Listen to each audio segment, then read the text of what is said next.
मित्रों नमस्कार, एक बार फिर से स्वागत है आपको आज का करंट अफेयर में। आज का जो सबसे पहला क्वेश्चन है वो है who has won the miss universe 2023 title. Miss universe 2023 का खिताब किसने जीता। देखो ये सारे क्वेश्चन अक्सर एग्जामिनर के दिमाग में रहते हैं, इसलिए वो पूछ लेते हैं इस तरह के क्वेश्चन को और ये इजीली याद भी हो जाते हैं। तो कौन है इसमें, तो आपको बताना है 1 2 ए बी सी डी में से कौन सा ऑप्शन सही है। तो सीधे हम लोग ऑप्शन सही जो है वो आपको मैं बता देता हूं, इधर उधर भटकने की जरूरत नहीं है।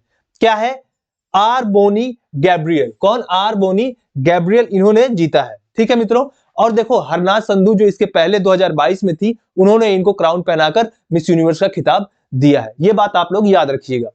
नेक्स्ट क्वेश्चन पढ़ते हैं। Which district has been considered as India's first constitutional literate district. किस जिले को भारत का पहला संविधान साक्षर जिला घोषित किया गया है, माना गया है। तो इसमें पहला ऑप्शन है वायनाड, कोल्लम, अर्नाकुलम या कट्टयम। ठीक है ना। तो देखो ये साउथ के डिस्ट्रिक्ट है सारे के सारे, यहाँ पे नॉर्थ के डिस्ट्रिक्ट ऐसे नाम जो होते हैं वो साउथ में ही होते हैं। एक बात और, हमारे संविधान को समझना और पढ़ना बहुत जरूरी है। जबकि हमारे देश के अंदर जाते हैं लिटरेसी भी कम है और उसके बाद बहुत कम लोग हैं जो संविधान को जानते या समझते हैं। हमारे संविधान के अंदर जो पार्ट 3 है, पार्ट 3 के अंतर्गत दिया गया है फंडामेंटल राइट, यानी कि मौलिक अधिकार। मौलिक अधिकारों को समझना बहुत ज्यादा जरूरी है। यहां पर ये पार्ट 3 के अंदर आर्टिकल 12 से लेकर आर्टिकल 35 तक है और इसी के बीच में फंडामेंटल राइट्स के बारे में लिखा गया है। अब फंडामेंटल राइट क्या होता है, ये किसी भी स्टेट को एक डिक्टेटर स्टेट बनने से रोकता है। स्टेट का मतलब यहाँ पे देश से लिया जाता है। ठीक है मित्रों, अब यहाँ पर अगर हम बात करें तो फंडामेंटल राइट जब आप जानते रहेंगे अपना, तो अपने विचारों को रख सकते हैं आप, तब समझ सकते हैं कि अभिव्यक्ति की स्वतंत्रता क्या होती है, बाकी दुनिया भर की और चीजें समझ सकते हैं। और वहीं पर आपके पार्ट 4 ए के अंतर्गत दिया गया है फंडामेंटल ड्यूटीज, यानी मौलिक कर्तव्य। अगर आप सिटीजन है तो आपको मौलिक कर्तव्यों के बारे में भी जानकारी होनी चाहिए, ताकि आपके देश के प्रति क्या कर्तव्य है वो आप समझ पाए।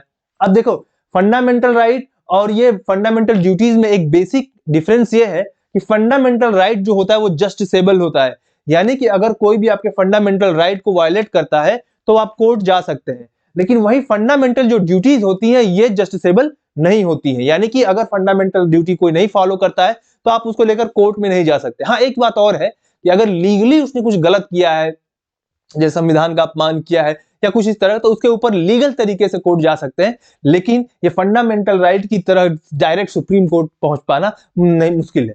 चलिए, तो इसमें से कौन सा डिस्ट्रिक्ट हो जाएगा, ये कोल्लम।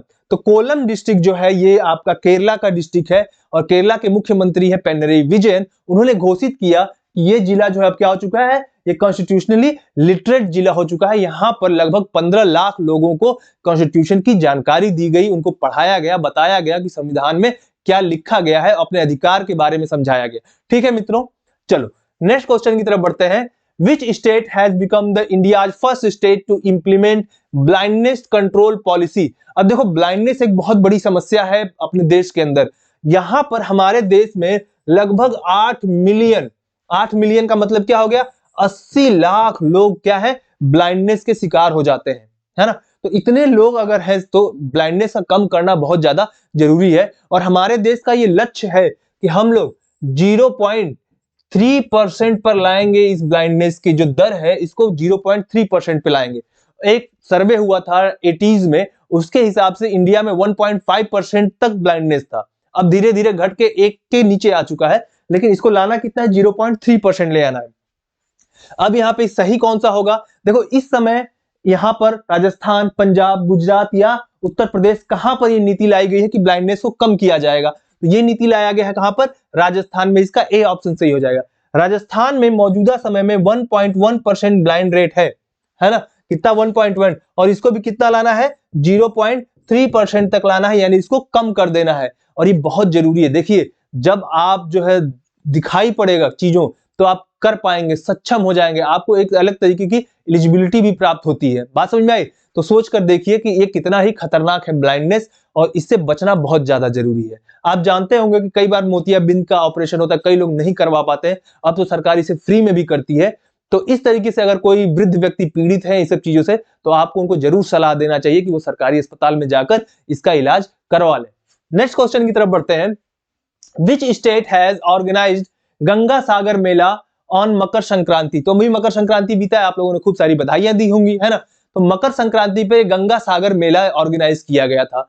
कहां पे किया गया ये पूछा जा रहा है, मध्य प्रदेश, उड़ीसा, बिहार या वेस्ट बंगाल में, कहां पर किया गया, तो ये वेस्ट बंगाल में। देखो वेस्ट बंगाल की अगर बात करें तो इंडिया का मैं एक छोटा सा नक्शा बनाने की कोशिश करता हूं, ये देखो आप, तो ये जो एरिया दिखाई पड़ रहा है यही है वेस्ट बंगाल, और यहां पर इसके इस जगह पर एक आइलैंड है जिसका नाम है, क्या है इसका आइलैंड का नाम है ये सागर आइलैंड। क्या नाम है आइलैंड का, सागर आइलैंड।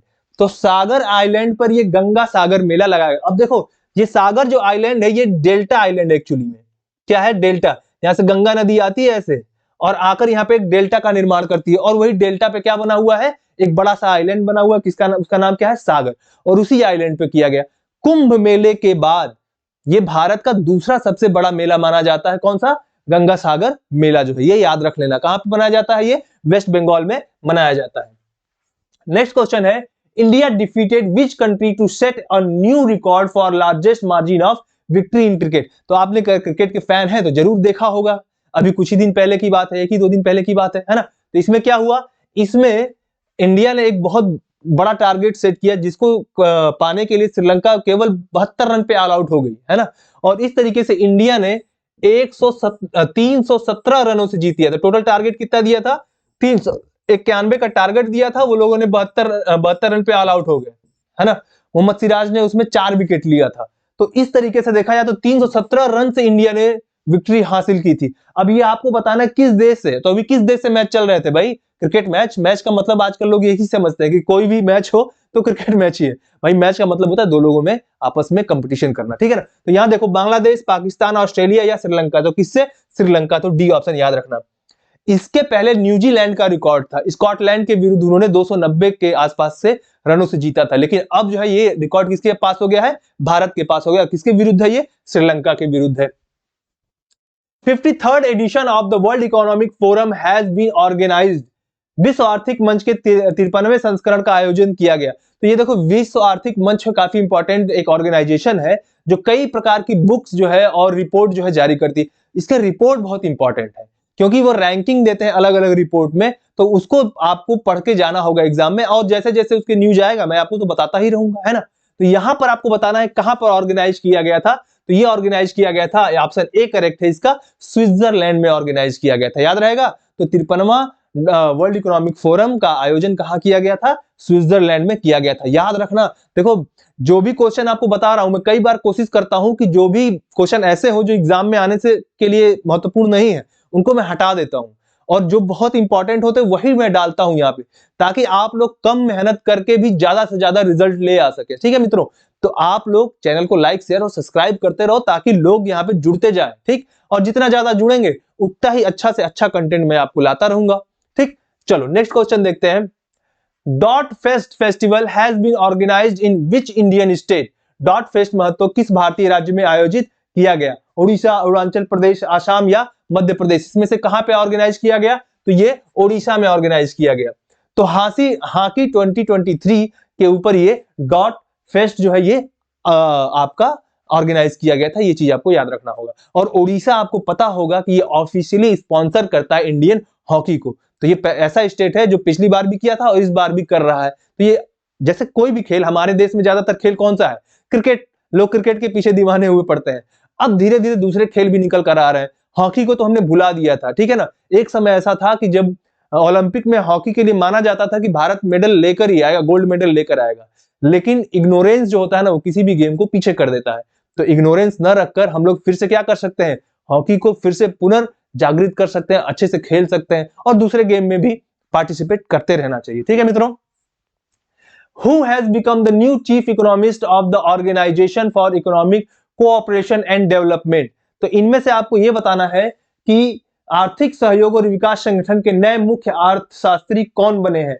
तो इसमें से कौन सा ऑप्शन, जेसन मो, सिंडी हुक, क्लेयर लैम्बार्डेली और जेरेमी फेरर, इसमें से कौन सा ऑप्शन सही हो जाएगा, तो ये हो जाएगा क्लेयर, याद रखिएगा क्लेयर लैम्बार्डेली, है ना। तो लैम्बोर्गिनी से याद रखो, ठीक, लैम्बोर्गिनी से याद रखो, लैम्बार्डेली, क्लेयर लैम्बार्डेली ऐसे याद रख लो, गाना सुने हो ना वो। चलो आगे बात करते हैं। Who has inaugurated the School of Logistics waterway and communication in Agartala Tripura. Tripura के अगरतला में school of logistic waterways and communication का उद्घाटन किसने किया? अब भाई देखो, वाटरवेज से संबंधित है, लॉजिस्टिक से संबंधित है, यानी कि कोई ऐसा व्यक्ति होगा जो इस मंत्रालय से संबंधित हो। अब ऐसे कौन है? अनुराग ठाकुर तो खेल वाले में है भाई साहब, ठीक, पीयूष रेल वाले में, ठीक। ये देखो आप, जितेंद्र सिंह तो उनका अलग है। आपका कौन बच गया?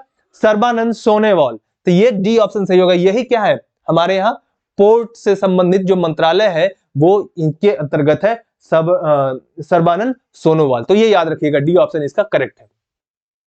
Which movie won the Critics' Choice Award 2023 for Best Foreign Language Film? ये देखो, यहां पर किस फिल्म में सर्वश्रेष्ठ विदेशी भाषा फिल्म के लिए क्रिटिक्स चॉइस अवार्ड जीता? किसमें? ऑस्कर का अवार्ड बांटा जा रहा था, जिसमें बेस्ट सॉन्ग किसने जीता था? आरआर के नाटो नाटो ने जीता था, है ना, याद है आपको। और इसी में ये जो विदेशी भाषा के लिए ये सर्वश्रेष्ठ अवार्ड जीता है और क्रिटिक अवार्ड जीता है, किसने जीता है? तो ये है आपका आरआरआर। और ये आरआरआर ने काफी नाम किया हम लोगों का, और अच्छी मूवी भी, आपको देख लेना चाहिए अगर आपने नहीं देखा है तो, ठीक है ना। चलिए, तो ये आज के हमारे करंट अफेयर्स थे, और इसके बाद ऑस्कर में कौन किसने क्या क्या जीता है इसका पूरा डिटेल मैं कल आपको बताऊंगा। आज की क्लास हम लोग यहीं रखेंगे। लाइक, शेयर और सब्सक्राइब जरूर करिए मित्रों, और अपने दोस्तों से कहिए कि वो आकर जुड़े। और पीसीएस के एग्जाम के लिए बहुत इंपॉर्टेंट सारी चीजें स्टार्ट करने वाला हूं, जुड़े रहिए। जल्दी ही आपसे फिर मिलेंगे। नमस्कार, जय हिंद।